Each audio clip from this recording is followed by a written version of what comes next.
Guys, if you just trust the process, John Mac's gonna do it every single time. Eating good with strategy. Hey, what's up? It's John Mac, and welcome to the Cookout. In this video, I'll be sharing with you some of the most delicious, but not that nutritious, soul food / comfort recipes. This will be some of the perfect recipes if you're having a gathering. Today is the 4th of July. As you can see, I'm feeling festive. So happy Independence Day to America. And if you're a fellow American, let's celebrate with some good food. Today I will be making some sweet heat country style ribs. I'll be making those in my Dutch oven. I'll be making some fried collard greens, some cornbread, as well as some baked beans. You can't have a cookout without baked beans. So the first thing you want to do is preheat your oven to 365 degrees. Next, we're going to add in our country style ribs into our Dutch oven. You don't have to really add them in any particular fashion. And this is how they should look. Now to your ribs, you just want to add some mustard right over the top of them. This will help to give them that nice coating. Now, if you're thinking mustard in your head, just trust the process. If you're judging me on mustard, because this is gonna be delicious. So you just take each rib and roll it around the mustard, and you wanna have them coated. And this is our base. Mustard actually begins to tenderize the meat, and it will actually act as a marinade for the meat and better absorb the seasonings that we put on the meat.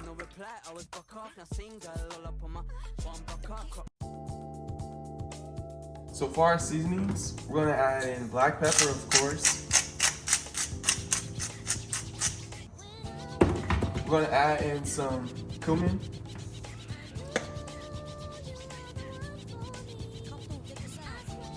Next, we're going to add in some garlic powder.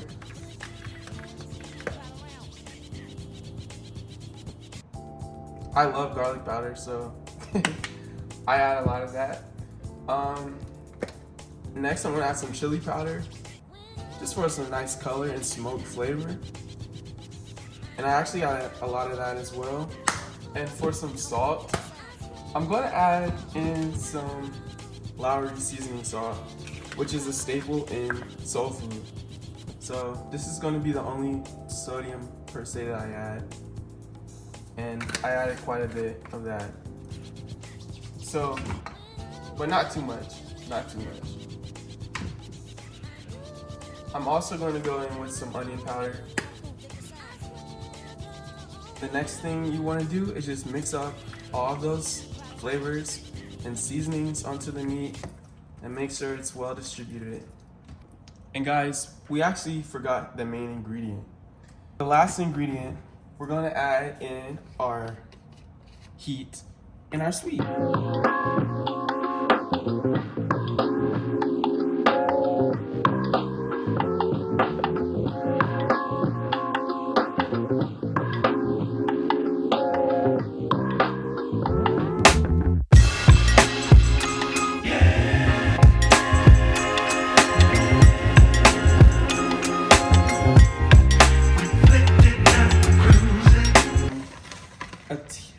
Tablespoon of brown sugar. I'm actually using coconut sugar just because I like that flavor profile a little bit more.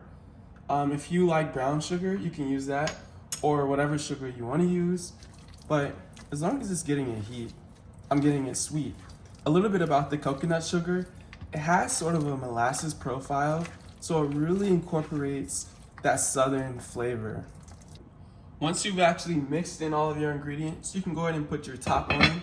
Place your Dutch oven in your regular oven at 365 degrees, and we're going to start off baking it for 30 minutes. Next, we're going to start preparing our beans. So for the beans, I'm just going to rough chop some onions to go in there. I find that chopped onions add a good flavor with the meat that I'm actually going to put in the beans as well. And I'm just gonna actually dice them. Okay? And once you have those diced, you just put those in a pan and let them saute for a couple of minutes. And so I'm gonna do just that. And after they cook down, we're actually gonna add in some Jimmy Dean premium sausage. It's a pork sausage. And this will just add a little bit of additional flavor into those canned beans. I added about this much of sausage to my onions. I'm just gonna let that cook down. And while the sausage is cooking, I'm actually going to season it just with some general seasonings like salt, pepper, garlic powder. Just the mild stuff, you know? Some salt. And also, I like cumin and everything, so I'll add a little bit of that as well. And as it browns, I just continually stir it, waiting for the onions to get translucent. And then I'm going to add in the beans. So once the onions have become translucent, I'm actually going to add in my baked beans. I have the Bush's maple cured bacon ones. And I just add in everything, all the good stuff. I don't really drain it.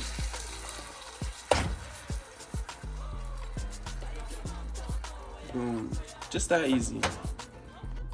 Now guys, remember I told you in the beginning, these were delicious but not that nutritious recipes. So to this, we're gonna add some more salt and pepper and just general seasonings. You don't want it to have that strong of a flavor because the beans themselves have a very distinct flavor and it can taste a little bit funky if you start mixing up too much. So I'm just putting garlic, cumin, pepper, salt, and my secret ingredient, this is just salt right here, but to make them really savory, I'm actually going to add a tablespoon of coconut sugar. Told you it don't have to be healthy, it's just good, okay? It's 4th of July, celebrating. And as you can see, it just melts like molasses. And we're gonna cover that and let these simmer for about 10 to 15 minutes. So the next task are the collard greens. So I first like to start by just examining how they already came. I got them pre-cut in the store, but I don't really like them that big. So I'm just gonna chop and cut them how I want to. If yours aren't cut, or if you have to cut yours, do what you gotta do. But I like them in, you know, just bite-sized chunks. Nothing too crazy. The next thing you wanna do is rinse your collard greens under some cool water. Just continually getting out the dirt or anything that you just don't wanna eat. Now for the collards, a traditional southern meal would probably use meat to go in and cook it and be the fat for the collards. However, today I'm going to be using ghee, which is an Indian clarified butter. It's another lard, but I've already put meat in 2 of the dishes. I don't want meat in every 3 or in all 3. So I'm just going to add in my clarified butter and allow that to melt down. And then I'm going to add in some onions and garlic, fresh garlic, and I'm going to let that saute up. So once the ghee melts, I'm going to go ahead and add in the onions and garlic.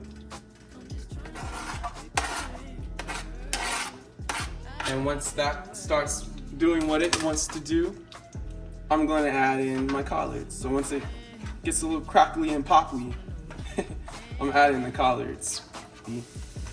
Here. And since it's just me, I'm not really putting that much. That's enough, because it's going to reduce down. But you just want to let that cook, and after it settles down, you can go ahead and cover it up and just let it reduce for about, I'd say 10 to 15 minutes. Now let's check on those ribs. And this is how your ribs should be looking at the 30-minute mark. As you can see, they're already beginning to fall off the bone, but they're not done yet. So we're just gonna let these cook a little bit longer, but this time we're gonna take the top off and we're gonna crank the oven up to 375. So once your collards start to, reducing down, just give them a little bit of attention. And once they get to about this point, we're going to add in our seasonings because we don't want bland collards. So we're gonna season them up with some cumin,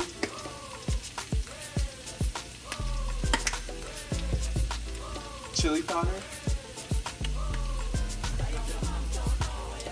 garlic powder,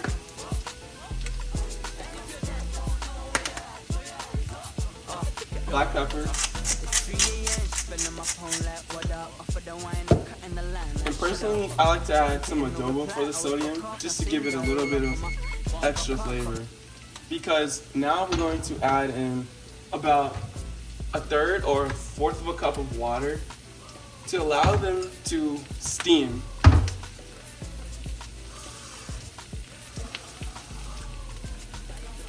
If you have chicken broth, you can, or any type of broth, you can add that.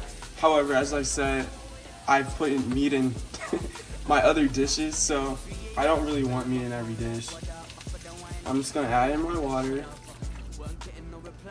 and I'm gonna turn the heat up to about 6.5, 7, so that it can begin to cook out and leave the collards delicious, We don't want them to be tough, because right now, if we were to eat them right now, they would be extremely tough. However, with that fry and with this water, the collards are going to absorb them and be left with an incredible flavor. And I'm actually going to add in a little bit of crushed red pepper in my collards as well.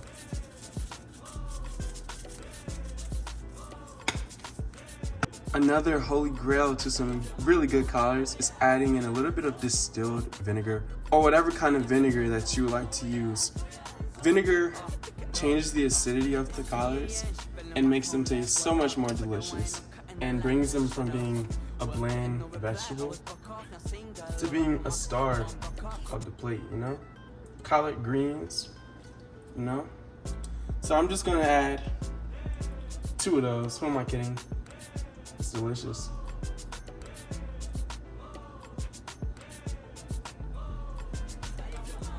Just 2 of those. And I'm gonna let it continue to cook off that water. Once your collards come back up to a boil, you just wanna cover them up for about 10 minutes and turn your heat down. After about 38 minutes in the oven, we're actually going to take our ribs and flip them over. And once you flip them, just put them back in there for just about 8 more minutes, and then we're going to add on our barbecue sauce.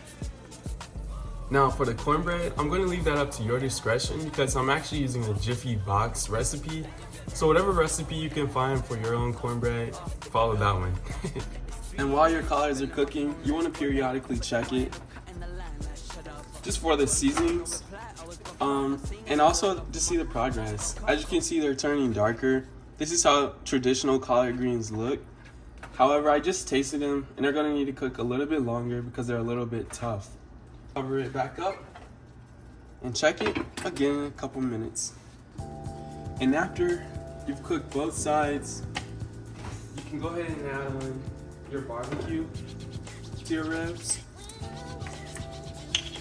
And a trick for this, I'm gonna actually put my oven on broil. I'm gonna put it on the low setting, and I'm gonna let the barbecue sauce become caramelized on top of our ribs. And if you had any questions about it, I'm using the Sweet Baby Ray's award-winning barbecue sauce, and it's award-winning for reasons because it's the best.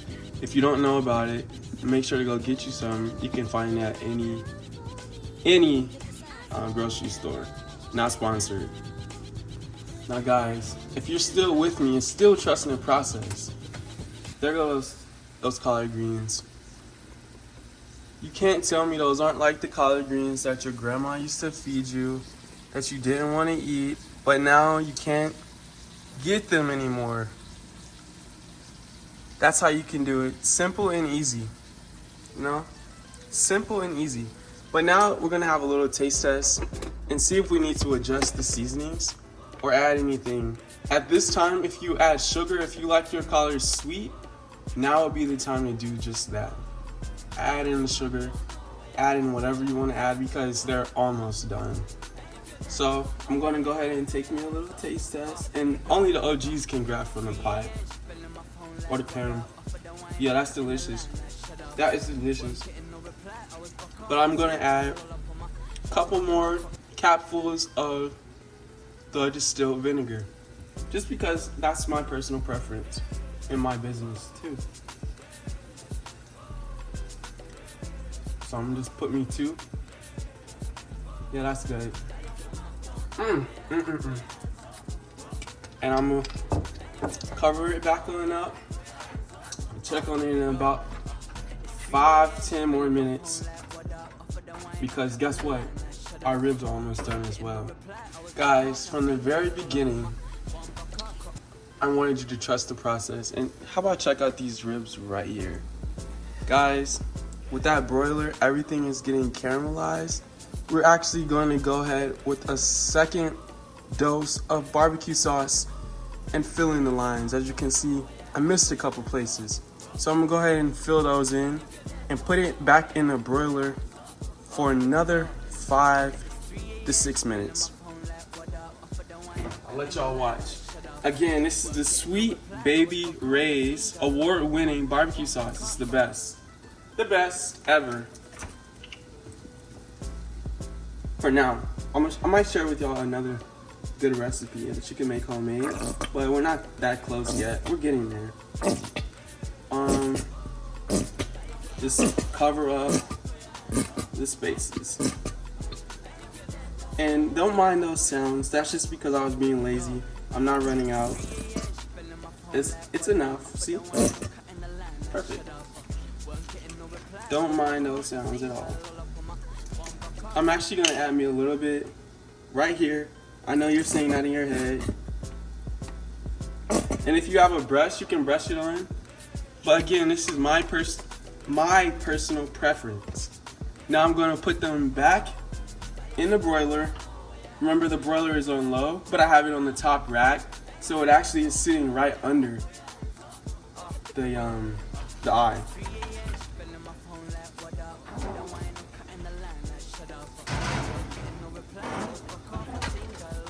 But hey, don't go nowhere, because guess what?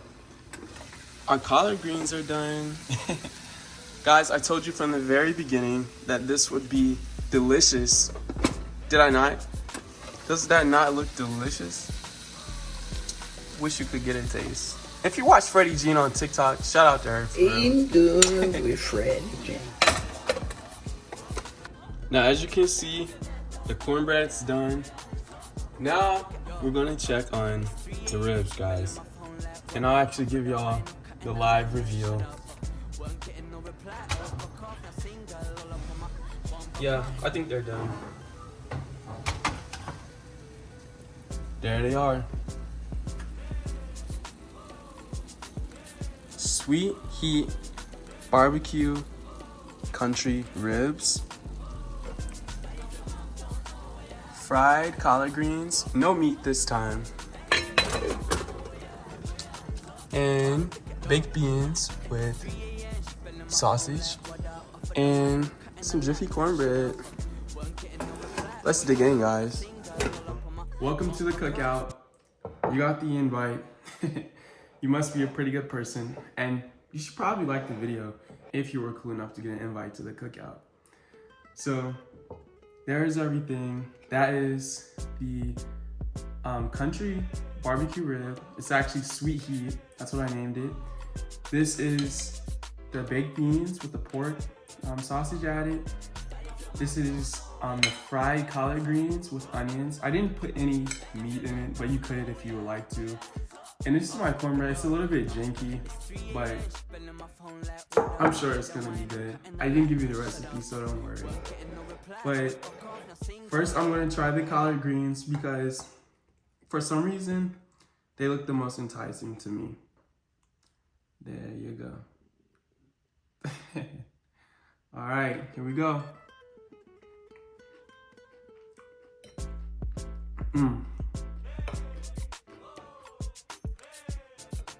That's delicious. Now in this recipe, I like my collards to have a little bite to it. That's why the frying process, they crisp up the leaves. So once we added the water or the chicken broth, whatever broth you want to add, it would actually keep them from being mushy by frying them beforehand. Next up, I want to try the beans for you guys. I'm sure you've had baked beans before and probably have had them like this too. But there you go.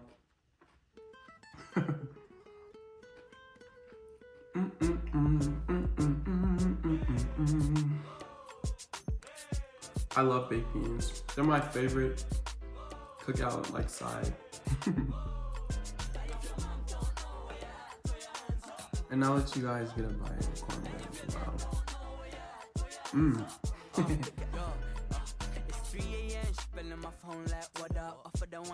It may be looking kind of ghetto, but it's pretty good. Yeah. And so I'm gonna try the country rib.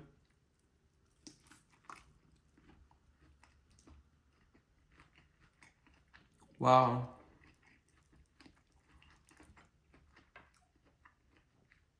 Wow. It was actually at this point where I realized this was actually gold and I had to eat it off camera. So I'm sorry y'all didn't actually get to see my real reaction, but it was actually pretty good. You should make it. The topic I want to talk about today is taking advantage of our freedoms and taking advantage of an opportunity when it knocks. Oftentimes when opportunity faces us, we may decide that now isn't the right time, or that the opportunity could be better suited for someone else. Or it could be, a whole bunch of other reasons that you don't want to take up this opportunity. I'm here to tell you today that that's actually limiting you, and it's been limiting you for a while now.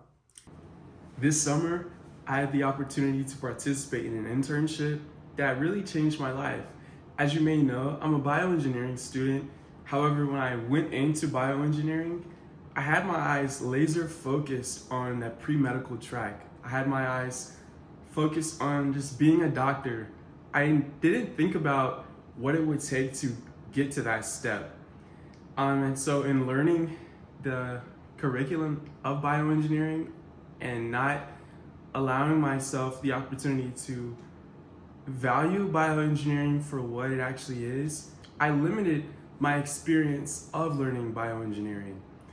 This summer, I had the opportunity to participate in an internship where I served as the lead designer and lead software programmer for a prototype of a medical intake kiosk that's going to help streamline the intake process at healthcare systems all across the nation and hopefully across the world one day. My ultimate dream of a career is always making a difference and making an impact for the betterment of humanity. And I feel that I've, in a way, found my purpose in bioengineering. I found how I can make a difference. And I'm seeing when bioengineering is applied to practical senses, it can actually make an impact. So it's made me completely reevaluate what I want to do for a career now. Because initially I limited my experience of bioengineering as just a prerequisite to medical school, I had a limited imagination of what I could do with my degree of bioengineering. Now I know that with my degree in bioengineering, I can actually make a difference. So had I not have exercised my freedom to experience this opportunity, I would have been in the same boat, just confused with, lackluster motivation of making a difference with my degree. Now I feel as though I have more direction from the experience of the internship. So take it from me, when opportunity comes knocking, open that door and face it. Because you never know what you can get out of it. But you never know what you can lose either. So it's really up to you. But I would say open the door. But guys, I mean, every time it's gonna hit, every single time. Thanks for watching the video. I hope you enjoyed it. If you did, leave a like and a comment down below.